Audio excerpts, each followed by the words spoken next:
father's name? Oh, okay. What's the name? Akiva ben Gil Dov HaKohen. Oh, I didn't know you're Cohen. So we want to learn also tonight in honor of the memory of Ariel's dad, Akiva ben Gil Dova Cohen. Yes. The Shamash Rav and Aliyah. Amen, amen, amen. Be'ezrat Hashem, and should continue having nachas from you and his family. Okay, everyone. Amen, amen, amen. Thank you very much. Yep. You're welcome. You're welcome. Let's bring up to the text. We're learning the laws of Shabbos, and we are learning the laws of Eiruv Chatzeiros. Eiruv Chatzeiros again is the Eiruv that permits the carrying within a private domain. So again, you have a private domain that's private, it's enclosed, it has all the rules that would make it a private domain, but it's a joint space, meaning to say it's a space of more than one owner. So each one has their own, like a chutzner, a courtyard. That's what's called Eiruv Chatzeiros, or an apartment building is also like an Eiruv Chatzeiros. So this nevertheless, even if it's all a private space amongst the various owners, nevertheless, it's still requires Shlomo Melech instituted that we should make a Eiruv Chatzeiros that would unite and combine the space so everyone could carry, and we don't forget the laws of carrying. It's a takana. Takana means he instituted so because some people will end up living and spending their whole Shabbos in a courtyard. So like this reminds us that we have to remember the laws of Shabbos, and the only reason we're permitted to carry is because we have this private space. So we kind of make a reminder at takana.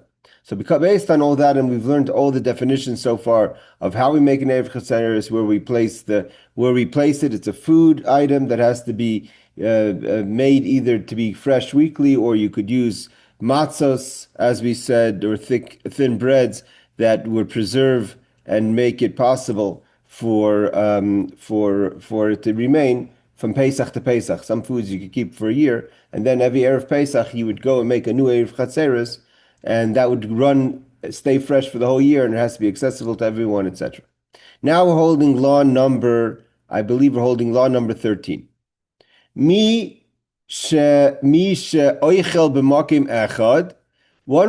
person who eats in one place, but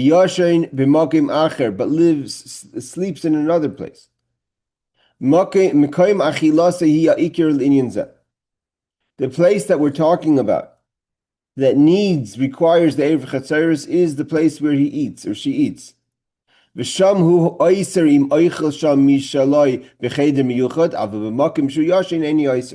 here he says a fascinating law, that if you don't ever eat, or the Shabbos, you're not going to be eating in your apartment building.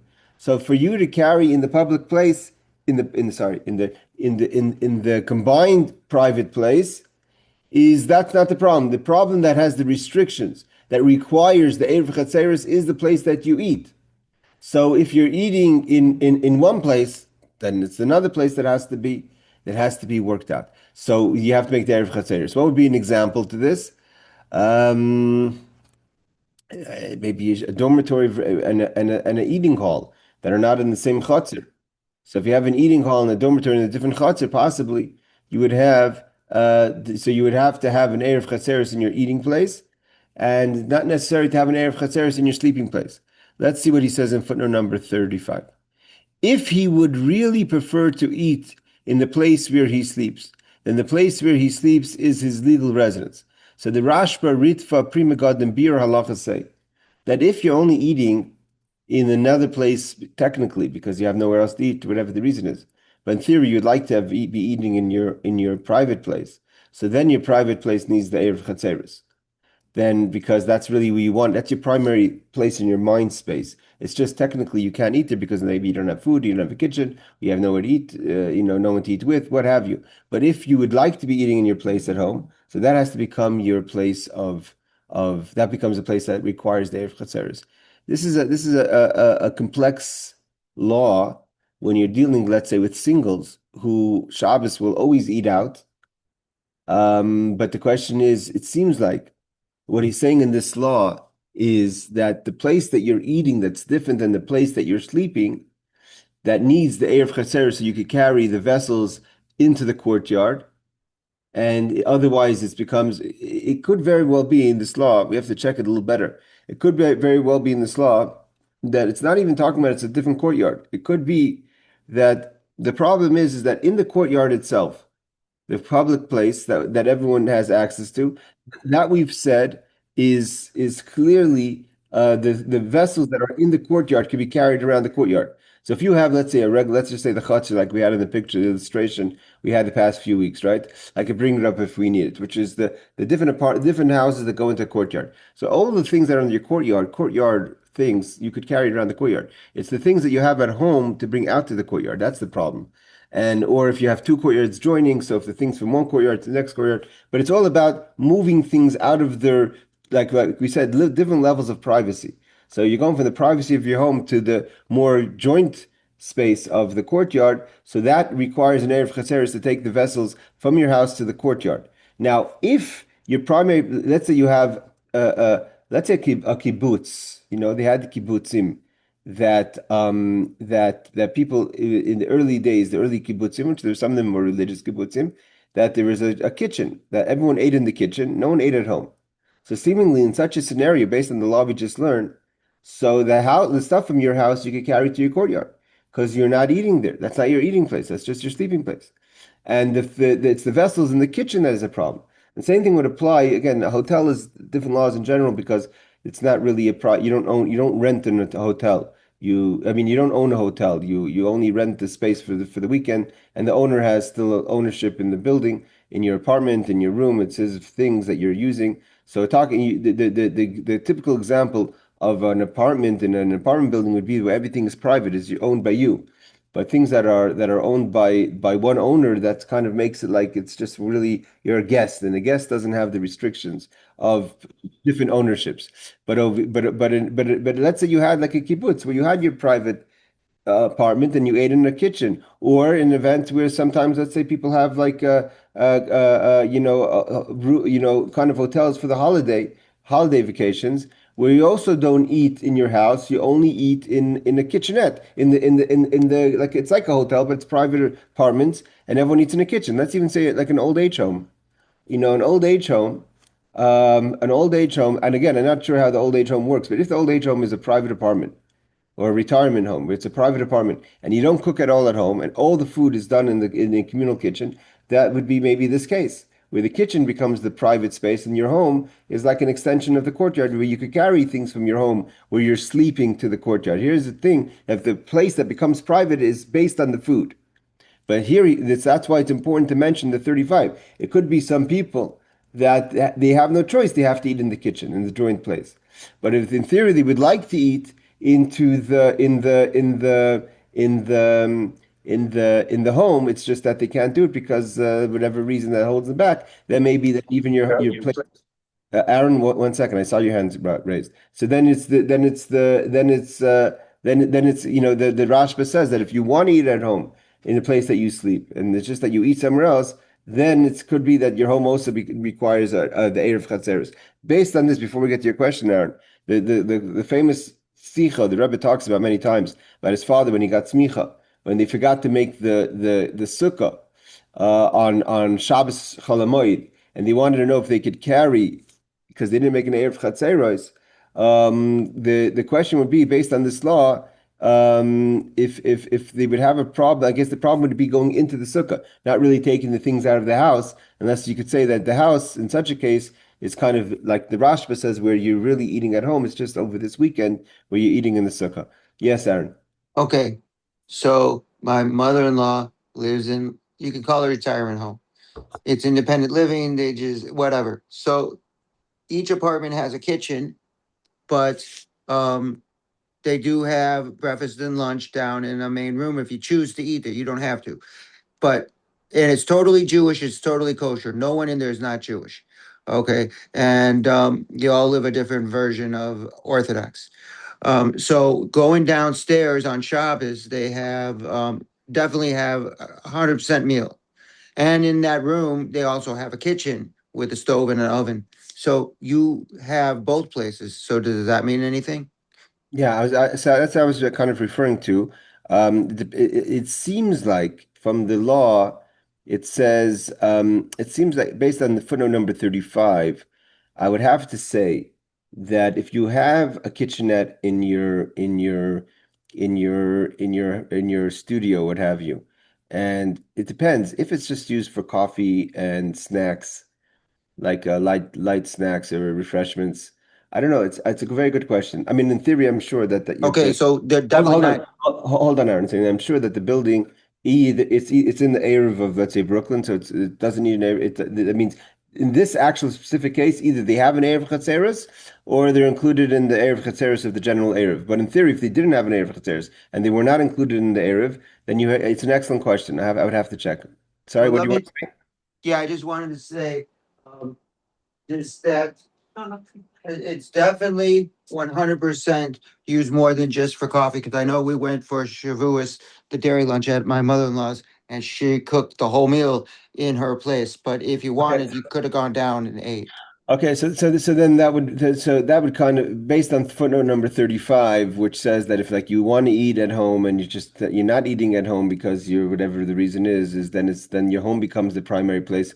I would have to assume in such a place where your mother-in-law is able to cook a full meal for Shavuos in Now, her in her in yeah. her in her apartment, even if she's eating in another place, and it could also very well be that it depends Shabbos by Shabbos.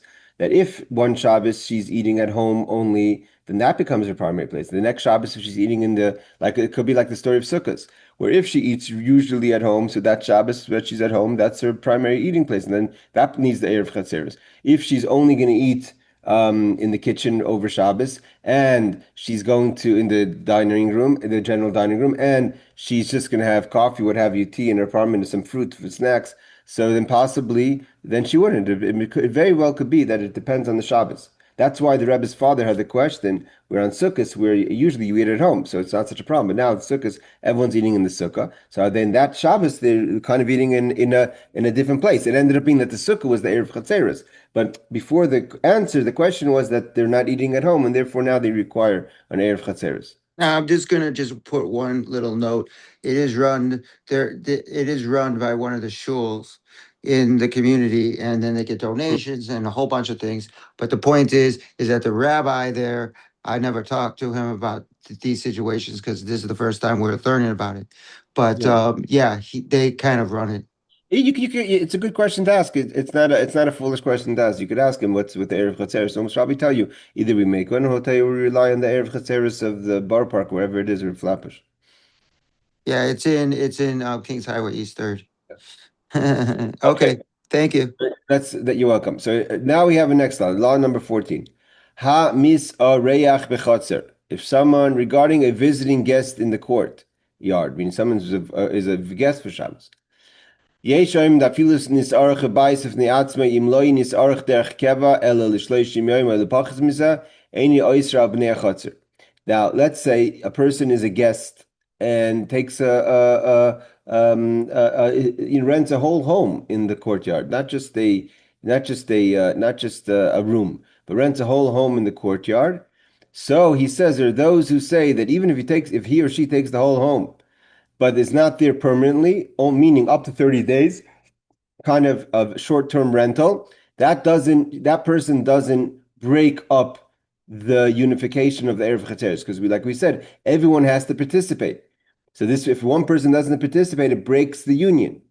But if a person's just doing a short-term rental of up to 30 days, that short-term rental doesn't break it up. For instance, when I went to South Africa for my son's wedding, so the place, of course, everyone knows South Africa, if it's an apartment complex, it's all gated because of the security concerns. So that's a straight up gated area with no breaches, 100% walled place. And if I'm not mistaken, it was actually built by the Chabad Torah Academy. So I think it's only a Jewish kind of place of living. I don't believe anyone who lives there is not Jewish. I'm not sure about Shabbos observant, but Jewish. So and we took a short-term rental. We took a full house there in the complex.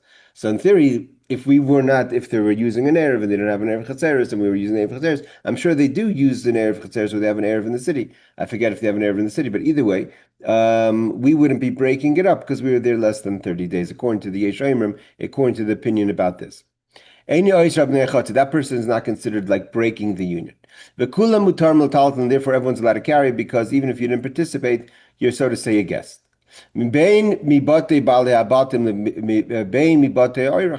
just that the other people could take from their houses to the courtyard, but also you could take from your house that you've rented short term to the courtyard because you're a guest and you're not considered a private house even for your own home as far as the privacy of taking the vessels out or the things out from your house to the courtyard. He says, even if there's not just a small one individual, but even let's say a big group comes and rents this house, so even here says another case. Now let's say you have a scenario where there's a more guests. There's only one. There's only one a person. Everyone else is guests in the courtyard. Either you're the host or they all renting houses. Nevertheless, in such a case, it's still they're all considered guests, and therefore they don't break, so to say, the permissibility to the idea that you could carry from the houses into the courtyard.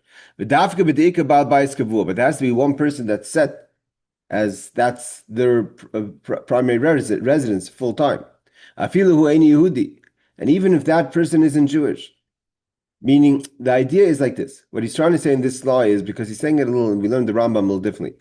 This law is basically that the law, the requirement for Eiruv Chatzeiros is when there's a whole bunch of permanent residents that together live in a courtyard. But if you have one person that's permanent, the rest of the people are his guests, and according to the Eshamim, even if they're his guests in a whole home, he has a few homes in the courtyard. Even if the primary host is a Gentile, there's no requirement for Eiruv Chatzeiros because Eiruv Chatzeiros requires that if there's one Jew doesn't need an Eiruv Chatzeiros because he's only one person. You need an Eiruv Chatzeiros if there's at least two permanent residents. Or if there's one permanent residence and the rest are guests, the guests don't count. So it's not like a whole bunch of people living in a courtyard. It's one private home. Just like in your own backyard, you don't need an Eiruv Chatzeiros.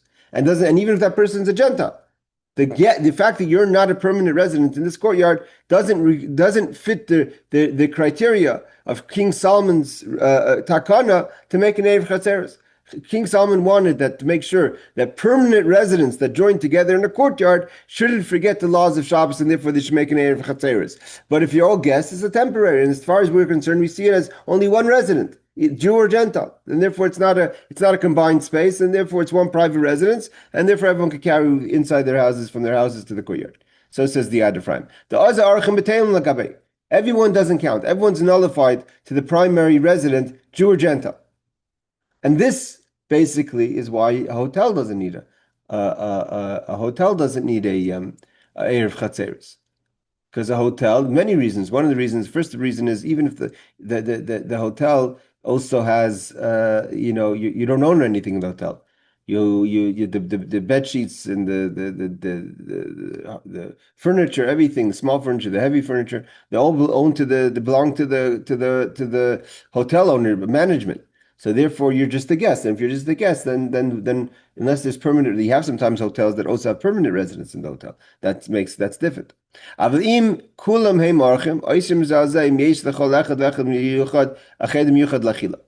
he says there's one catch. This idea that we look at the primary residence versus the guest is only if there's at least one primary resident.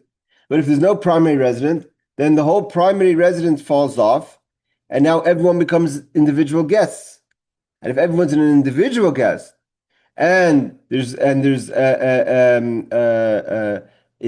has their own eating place, because it's the eating place that dictates, not that everyone has a joint kitchen, because again, the joint kitchen makes it one place, and then of course you don't need an Eiruv Chatzeiros because you're all eating in one kitchen.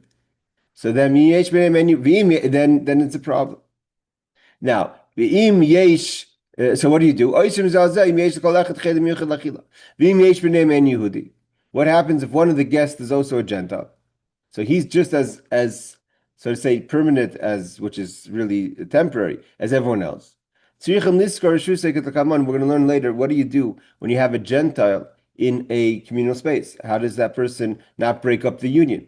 So what they do is they have to rent that space from the Gentile, and he becomes so his space doesn't break up the union. But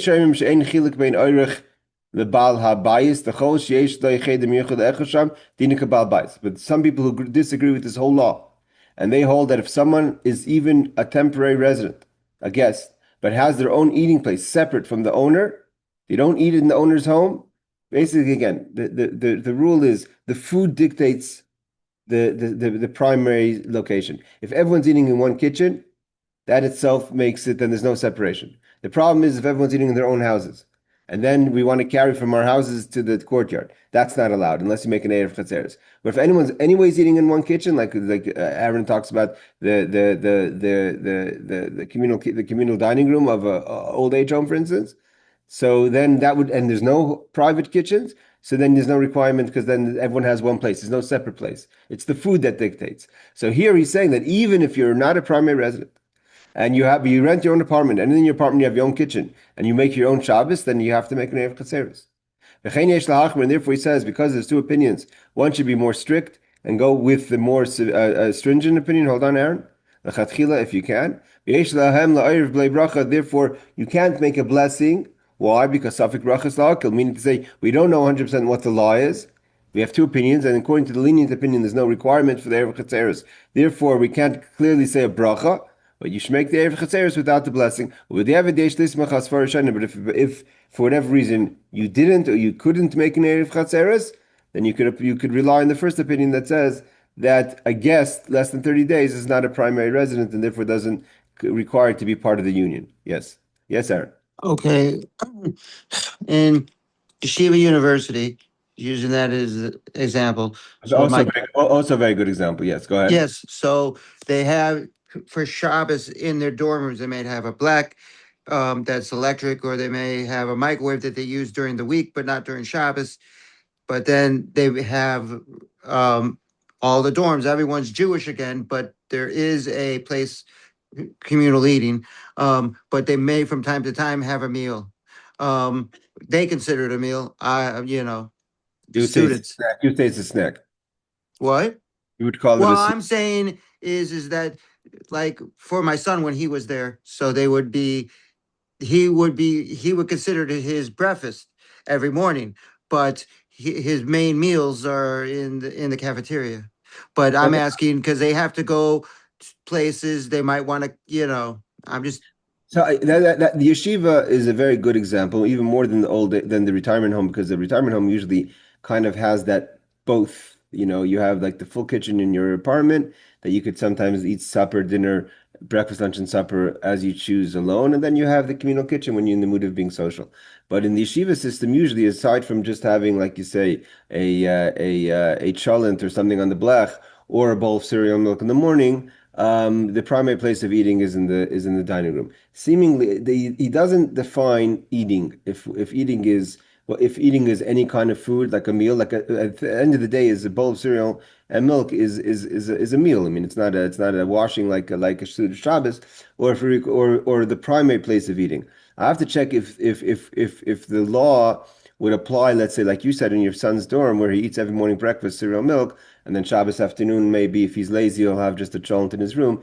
If that would separate him from the, so to say, the communal kitchen. My question to you is, I've learned this, my son said this, and my daughter's going to go to the girls' campus, which it goes back from Israel. But my point is that if you have bread, just plain bread, and you have a certain amount, especially on Shabbos, is considered a full meal.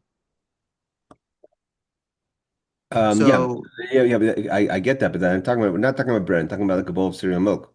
Well, definitely that's what I'm talking about, because sometimes, as you said, he's lazy. Okay, you're right. A sandwich. If someone makes a quick sandwich, which is two slices of bread, which is definitely the amount. We have to see. Maybe the footnotes will give us a little help. If not, we'll have to check a little more.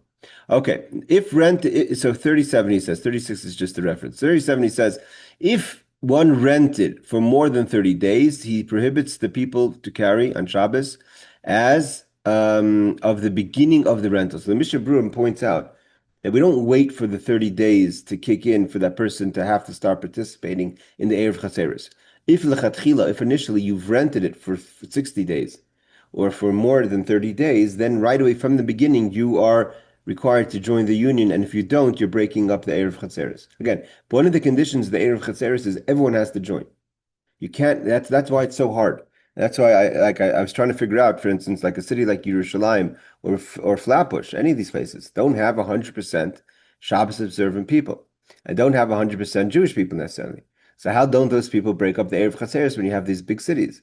So it is a bit of a problem. So what you have to do is you go to the municipality and have them join the Erev Chatzeiros. Even they do that in America, where the municipality, let's say, I don't know if if it works on New York City or the boroughs or the neighborhoods, but the person who has some sort of authority, that whether it's taxes or garbage collection or something, that kind of they have some sort of ownership even on even though you own your space, but by paying taxes and being part of this community, you have some responsibility that they have responsibility for you, and they could make certain decisions that would affect you. That level of, so to say, ownership allows for them to sign on behalf of the Gentiles and the non-observant Shabbos people to not break up the union, and you rent the space for them, like we said, and therefore it doesn't break up the union. But in theory, if there's someone who lives there for more than 30 days, and you know you're going to live there for 30 days, everyone has to join. And if you don't join, it's not just you're not part of it. You disrupt it for everyone. No one could use it. No one could use the Eiruv Chatzeiros if there's one person who doesn't join the union. Okay. So the Mishnah Berurah points out that if you rent a space and you're renting it for 60 days or more than 30 days, you have to join from the beginning, or at least make some sort of accommodation from the beginning. Footnote number 38. In a community situation, even one who visits for more than 30 days is included when the Eruv is made.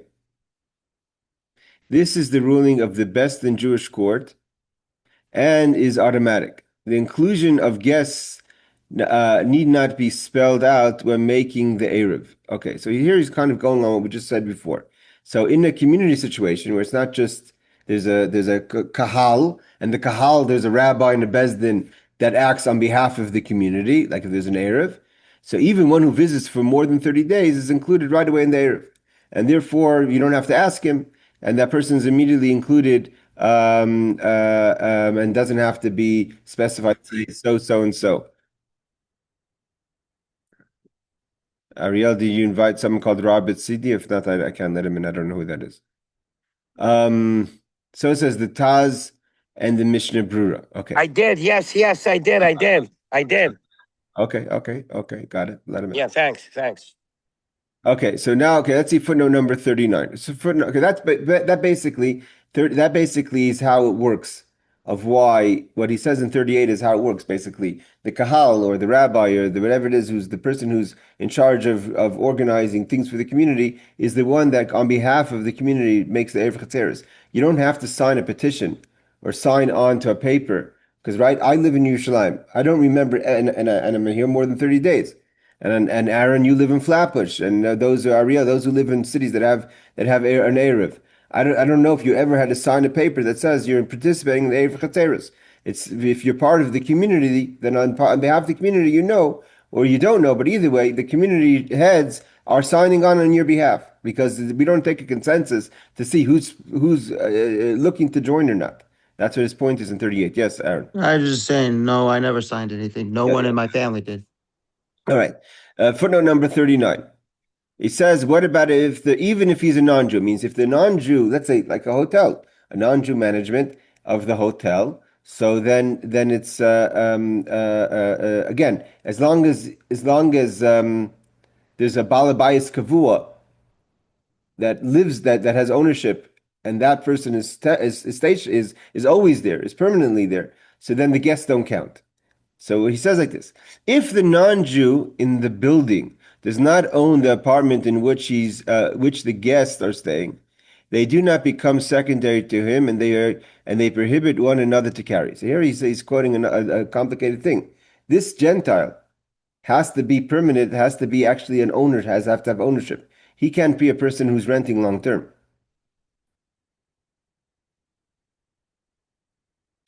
Again, if the non-Jew in the building does not own the apartment, in which the guests are staying, they do not become secondary to him, and they prohibit one another from carrying. They must make an Eruv and rent the non-Jewish residents. So says the Mishnah Berurah 370. Again, the laws of Eiruv Chatzeiros are very complicated. They're much more complicated than actually the regular Eruv. The regular Eruv is quite simple. I mean, it's not simple. There's a lot of What management. about the hotel in Borough Park run by a Jew and it has a kosher restaurant?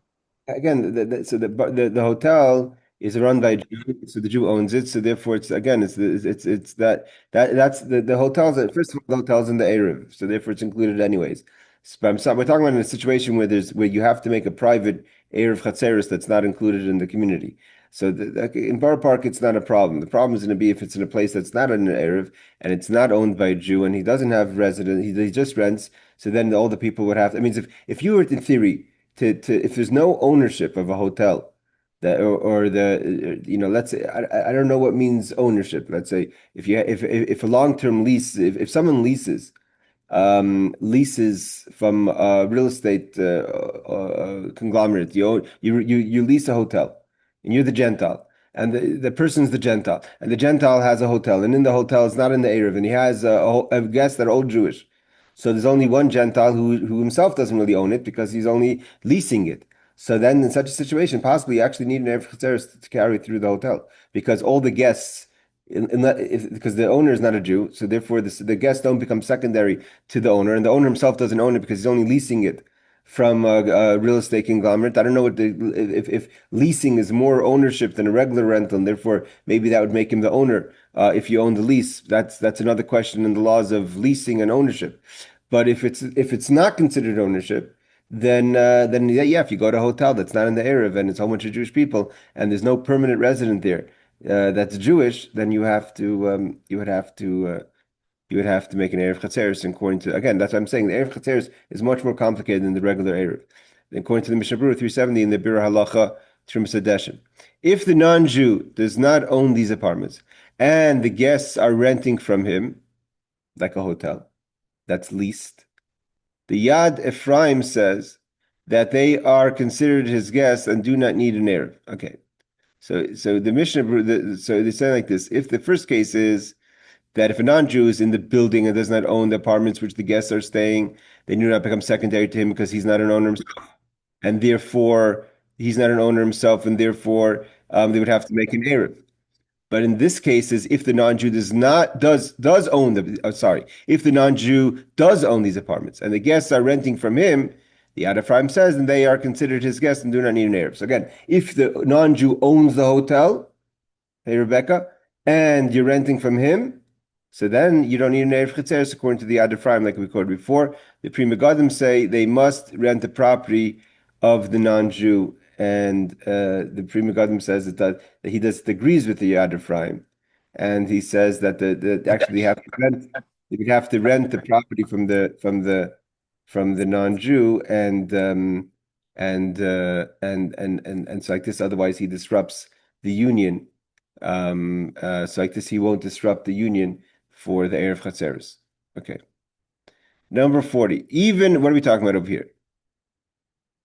But when the people in the court are guests, they do not prohibit one another of carrying. Okay. Let's just see it inside.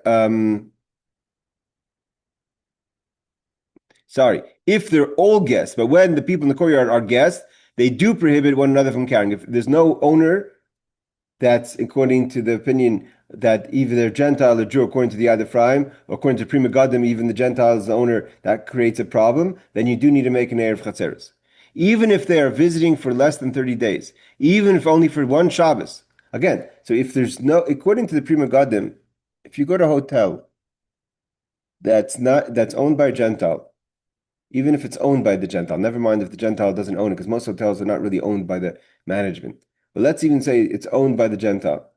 And so according to the Pri Megadim, you still have to make an Eiruv Chatzeiros, and you'd have to actually work it out with the owner. And according to I mean, again, unless you don't want to carry it, not every time you have to carry, but if you want to carry things from your hotel room to the lobby, would be a problem. Hold on there, and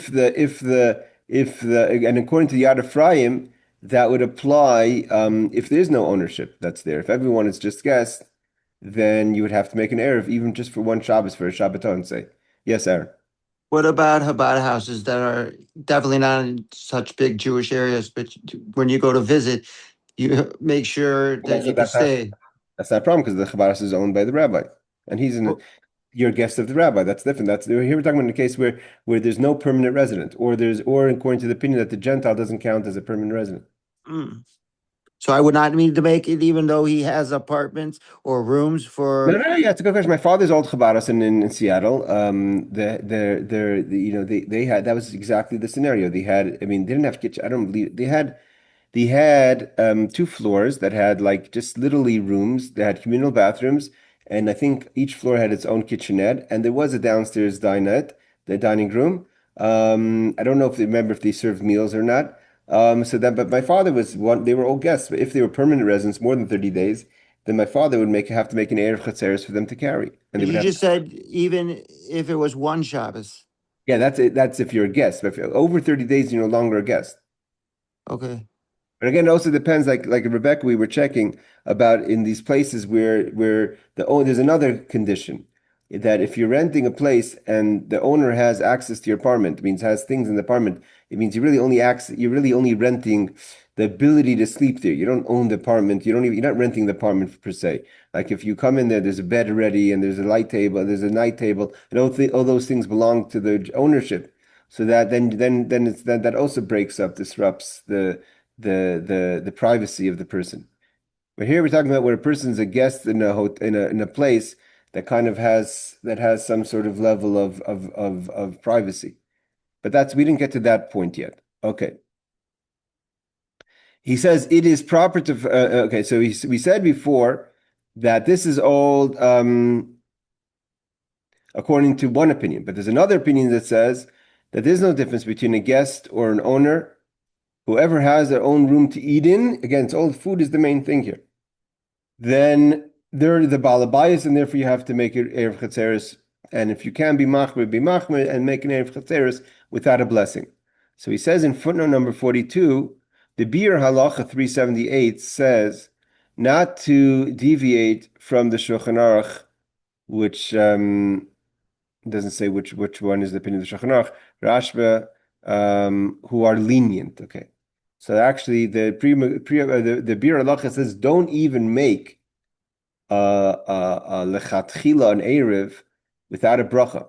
Just keep with what the Shulchan Aruch writes, which the main opinion is to be lenient that a guest less than 30 days does not have to make a Eiruv Chatzeiros and is nullified towards the ownership to the main ownership. And according to the opinion, it could be a Gentile. According to other opinions, it cannot be a Gentile. Okay.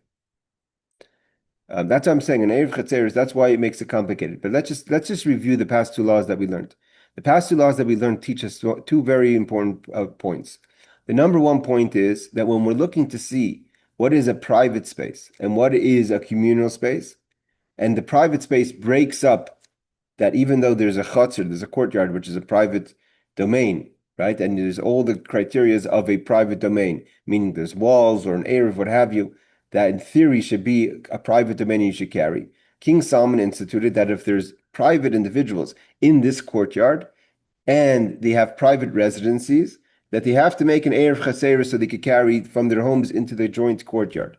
Now, what makes it separate entities of houses in a chutzner is if there's separate places of eating in each chutzner. So we discussed the dormitories and the old age homes that have mainly dinettes, kitchen that they all eat together. And do they require an Eiruv Chatzeiros if they're eating? And then we even had the opinion that says even if a person eats in a separate place, but wants to eat in their home, that could also, their mind where they want to be could create that space. So the one thing is the food is the center idea over here. Where are they eating? Are they eating in a communal place or are they eating in separate places? That's number one. And what's defined as eating? Like Aaron asked, is his son cereal, milk, or sandwich daily in his own house or even on Shabbos create a separate space and therefore needs an Eiruv Chatzeiros? Number two question is about what kind of residence are we talking about? Are we talking about residents that are permanent or temporary? If you're a guest, so the primary person is an individual, as if he's one person, or if there's two people, then those two people have to make an Eiruv Chatzeiros between themselves. but the guest doesn't interrupt that and doesn't disrupt that. And other opinions are more strict and say no, even a guest has to join in the Eiruv Chatzeiros and must make it. And the question is also what happens in a situation where there's only guests and then everyone kind of gets upgraded to the same level, and therefore you would again require the Eiruv Chatzeiros. So these are all complicated laws which actually are very applicable if you think about it, like we said, in hotel situations or dormitory situations that happen all the time. But again, back to the Rebbe's father's question, that sukkah where everyone had a communal sukkah to eat, but the Rebbe's father answered that the communal sukkah itself is the joint eating place. That gives us a whole insight of the Eiruv Chatzeiros, because that the focus is the food. And if there's a sukkah is like a dining room, and if you build a sukkah, by building the sukkah for the community, that creates a communal space where everyone eats. Even though, according to Chabad, there's very possible that he ate certain things outside of that sukkah. But the fact that he made the sukkah itself was making Eiruv Chatzeiros. It's actually less simple than when you hear the story, because there's so many laws that are involved in that. Okay. Can I just ask? Yeah. Okay, so I did this once, but I didn't live there. But my friend did in 770 on Sukkot. Like hundreds of sukkahs are out, and everyone like leaves a loaf of bread, and people go around to see, and some wine. And everyone goes around to see how many blessings they can make in each. I mean, how many sukkahs they can make a blessing in one night. And is that an era Caceres for Shabbos? No, because first of all, after it would only possibly be an Erev Chatzeiros if it's in an enclosed space. If it's separate houses that don't have an Erev, then it has to be in a Reshus HaYachid, in a private domain. The whole Erev Chatzeiros is that the place is a private domain, like the picture we showed the past few weeks, right? The courtyard in Crown Heights is different homes. It's not. It means if you don't hold by the Erev in Crown Heights, each home is its own. Each sukkah is only itself in a private domain, but the next person's sukkah is in its own private domain. So therefore, you're carrying from one. That's a different scenario. But because we're talking about in a communal space to carry from your house to the sukkah. But just coming in and saying a l'chaim, does that make it a communal sukkah? It's a good question. I mean, if you let's say in the event you have a courtyard, and in the courtyard you have a private sukkah, and you leave food out for anyone to come in and eat it, it's probably by definition it's a very good question. By definition, that would be an Eiruv Chatzeiros, because you brought food and actually you're letting everyone come in. But we did learn the Eiruv Chatzeiros has to be a mitzvah. Here it's mazonis, so it could be that the food quality is not good enough. But in But theory, it's a regular kosher loaf of, it's a challah. It's the no, proper challah for a Shabbos meal. if it's a challah, then that's there. That would probably be the Eiruv Chatzeiros. Yes, good point. If it was placed there before Shabbos. It was definitely, they leave them there and let anyone come in, and hundreds of people go in and out. Yeah, beautiful, simple. Yeah, very good, excellent question. But I just want to say, you have to remember that just in the scenario of Crown Heights, if let's say there is an Eruv there, but a lot of people don't hold by there. So let's take the Eruv out for a second. So in Crown Heights, the question would only be, you can't carry on Shabbos in the street if there's no Eruv. So there's no carrying in the street, because there's nothing. That's the Eiruv Chatzeiros doesn't help you with that. The Eiruv Chatzeiros would help if for the person, let's say a few houses making a single Eruv around, and even if they have individual sukkahs, not a communal sukkah. If they didn't make an Eiruv, they would have to make an Eiruv Chatzeiros. If they didn't make an Eiruv Chatzeiros, then it could be that what you're saying is the fact that they're leaving chalas and wine in their sukkahs and letting anyone come in, that itself would be an Eiruv Chatzeiros. Could be possible. All right. Let's see law number 16. Afilu im ha'eni Yehudi dor b'chatzer acheres, el she'en derech l'reshus harab rak derech ha'chatzer she'Yisraelim darim ba, aishu dor ba'aliyah v'amdreges l'seich ha'chatzer gam ken osrelim. Okay, I think, we're holding 15. Yeah, sorry. Law number 15. Yisrael, because 16 is a follow-up of 15. Yisrael hadorim ein Yehudi b'chatzer achas. Okay, what about in the case now where it's very possible you have one Jew and one Gentile living in a joint courtyard, right? It could also be a few Jews and one Gentile, a few Jews and it could be, but we're talking about two houses minimum in a courtyard. One is Jew, one's Gentile. What do you do then? The Gentile doesn't have to keep Shabbos, right? So here the question is like this. So in such a scenario, Ha'eni Yehudi Eina Ein Yehudi Oyster love. So then, in that case, where there's one Jew and one Gentile in a chutzner, the non-Jew doesn't make it prohibited for the Jew to carry from his home to the courtyard. The Jew, he or she, could carry from the courtyard to the house and the house to the courtyard. Even if there's more than two Jews and a Gentile.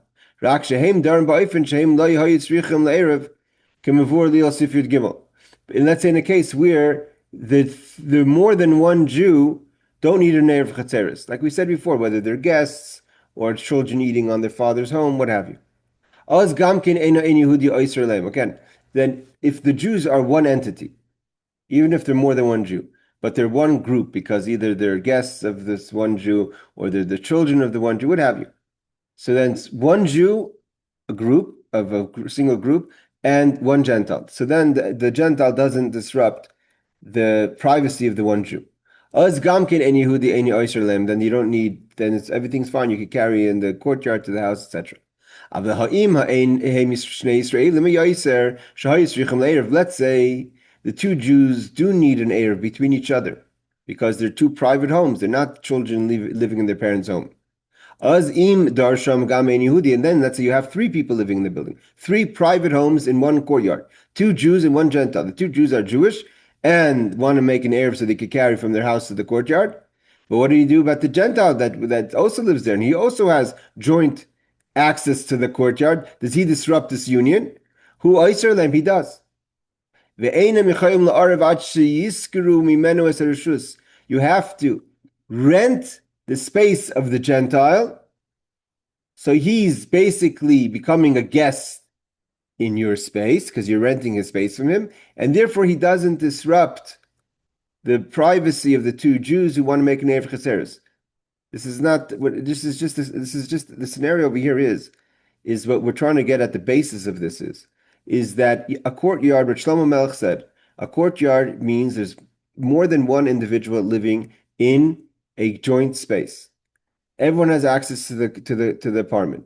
There has to be an Eiruv Chatzeiros because there's more than two Jews. You have a Gentile that doesn't have to keep Shabbos. It's not he or she has no responsibility to keep Shabbos. It's not for them. He's not allowed to keep Shabbos, but he has access to the apartment like everyone else to the courtyard. His access to the courtyard means that it's not one union because there's three people there, and if that's the case, you have to have an Eiruv Chatzeiros between the two Jews. But they don't own 100% the joint space. There's a Gentile there. So they have to basically take away his ownership by him agreeing to rent his space out. And that's the basis of how an Eruv works today. New York City, Manhattan, Borough Park, Flatbush. There's plenty of Gentiles who don't keep Shabbos. So how do you have an Eiruv Chatzeiros? How are you allowed to carry? These people are disrupting the unity. Even if you have all the poles and all the walls that whatever the telephone wires, whatever you're using, to technically make this a Rishus Yachid, you still need an Eiruv Chatzeiros. So how are you allowed to carry from your house to the courtyard, i.e., outside? You're not allowed to. You could take something from outside and you could carry it. But you can't carry from your house to outside, just like from your house to Chatzar. So what do they have to do? You can't go to every individual in Flatbush and rent his space from him. It's not possible. So what they do is they go to the municipality. And if not for the idea that the municipality has some sort of ownership always of the area, and they could represent all the people, including the Gentiles of that area, they could rent a space to the Jewish people and allow for them to make an Eiruv Chatzeiros. And that's the condition. The same thing applied to Jerusalem for practical purposes. Because Jerusalem also has Gentiles in it. And they also would be disrupting the Eiruv Chatzeiros. And again, so therefore an Eruv wouldn't help you. You wouldn't be able to carry in Borough Park or Flatbush because there's Gentiles living there. So the only way to do it is they have to figure out a way how to rent that space from all the Gentiles. And that's, again, not possible. So they have to go to some sort of community representation that represents all the people of that area, including the Gentiles. And they're going to say, okay, we're renting to the Jewish residents the space for Shabbos. So it's more complicated, like I said, than people would think. So Azim Dasham Ein Yigam Yehudihu Aiser Lehem, and therefore you have to rent Vim Dam Sham Shnei Nachrim. He says, what about if there's more than one Gentile?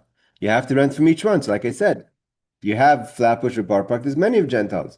So how could you rent from each person or Manhattan, let's say? So you have to, of course, go to the municipality. That's what I heard is what's being done. Okay. Footnote number 43. If two or more Jews are required to make an Eruv, then they also prohibit to carry, the Gentile prohibits to carry.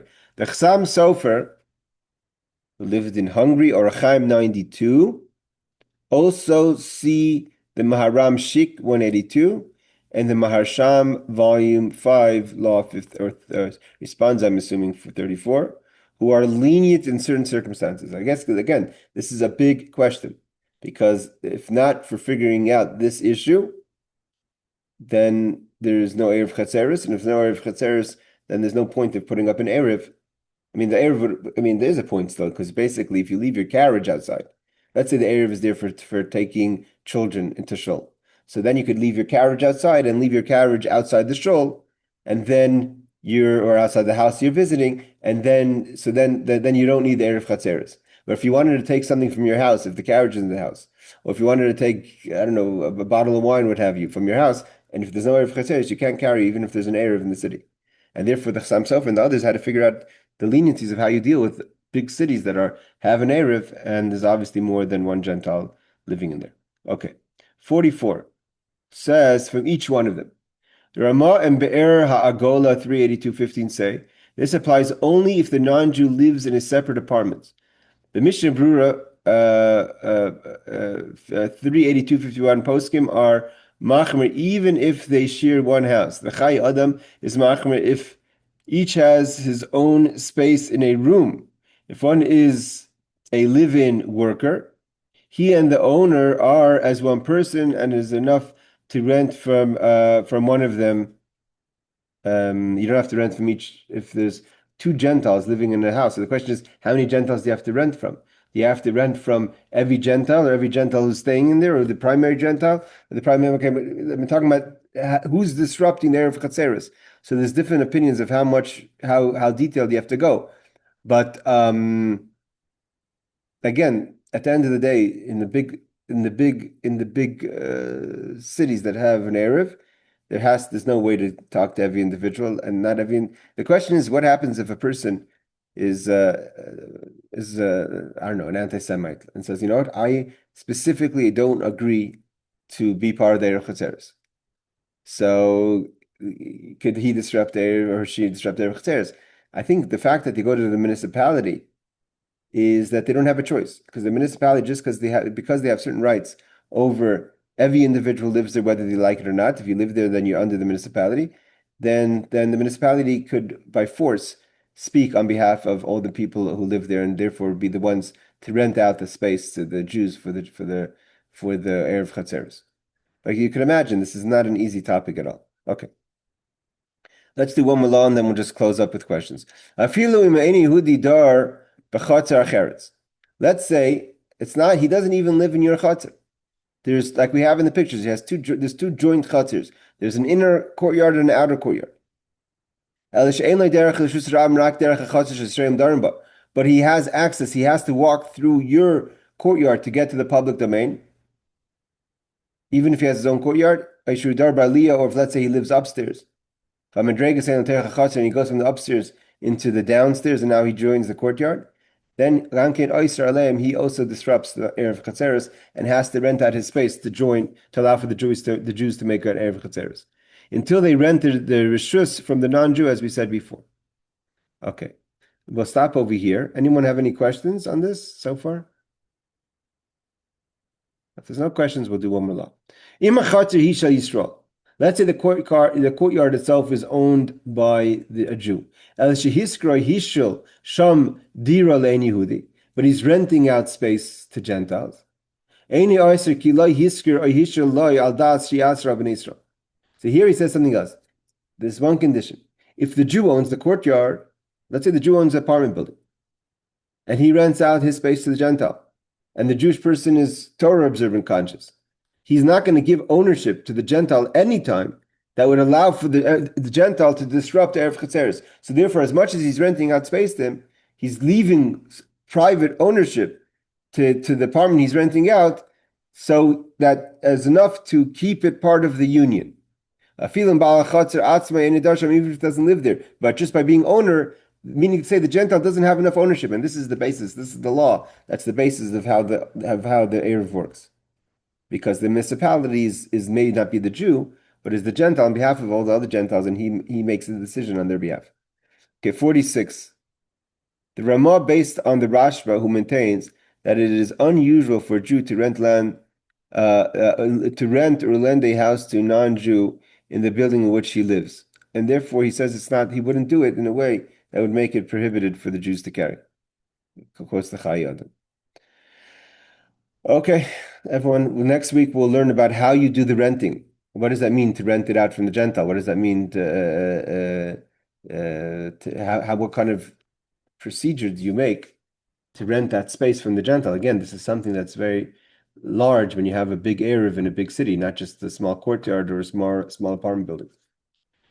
All right, everyone, ladies and gentlemen, thank you so much for joining. And again, I want to thank Rebecca for your help on the research of how this works nowadays, because otherwise we would be in the dark. No And Be'ezus Hashem, and the schus of learning the laws of Shabbos and getting ourselves more knowledgeable. It's like it says, the Shemer Shabbos brings the Geula, so we should all be zeichet to the Geula Shlem of Amitis. Laila Tov, everyone. Take care. Thank Thank you. you, rabbis.